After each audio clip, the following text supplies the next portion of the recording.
పరశురామ మంచి అనిపిస్తుంది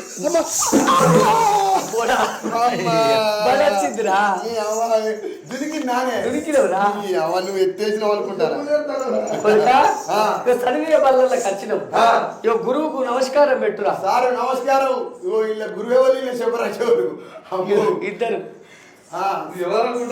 నువ్వు నిల్చోకొడుక నిల్చో. నువ్వు సారు అనుకుంటాను. సారు నీలో ఉన్న విద్య నాలో దారవయ్యాలి. నీ అంతటి వాడిని నన్ను చేయాలి. చదువురా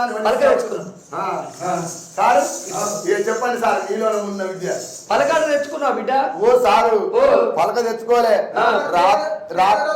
నేను రాత్రి పక్కన పెట్టుకొని పండుకున్నా. మా తమ్ములో మా చెల్లో నేను బొరినా. ఆ పలక అంతా పిచ్చలు పిచ్చలు అయింది సారు. సరే బలపవాటు తెచ్చుకున్నావా? ఓ సారు మా మమ్మీ ఎత్తుకొని రాగా నోట్లో పెట్టుకున్నా. సప్పరిచ్చిన కడుపులో వేయింది సారు. పలకలేదు బలపలేదు. సారు మంచోడు. పలకలేదంటే పలకిచ్చిండు, బల్బం లేదంటే బల్బం ఇచ్చిండు. పూరి లేదంటే కళ్ళ కోడలు పంపిస్తాడు. వేరుకా ఎల్లమ్మ తల్లి ఐదుగురు పిల్లగందరూ చదివియ బల్లల్లో వడగొట్టి ఐసా మావురాల పట్నం వచ్చింది రేరుకా ఎల్లమ్మ.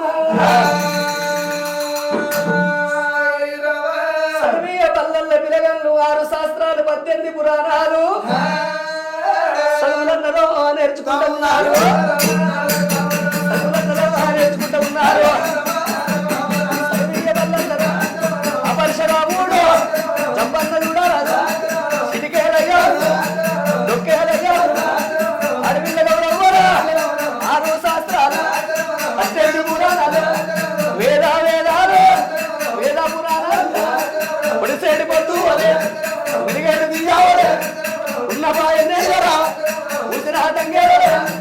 అట్లా పిల్లగండ్లు రోజు చదువుకుంటా బడికి పోయి ఇంటికి వస్తున్నారు. ఆ పిల్లగాళ్ళు ఎల్లవ్వ తల్లి కథ అంటే 7 యావడవై ఎల్లవ్వ తల్లి కథ నన్ను అంటారు. 7 రోజులు చెప్పిన ఎల్లవ్వ తల్లి కథ ఒడవది. ఎల్లవ్వ తల్లికి వచ్చిన కష్టం ఎవలకు రావద్దు, ఎవ్వరు ఎల్లది ఎవరు. ఇట్లా ఎల్లవ్వ తల్లి అంటే ఓకే.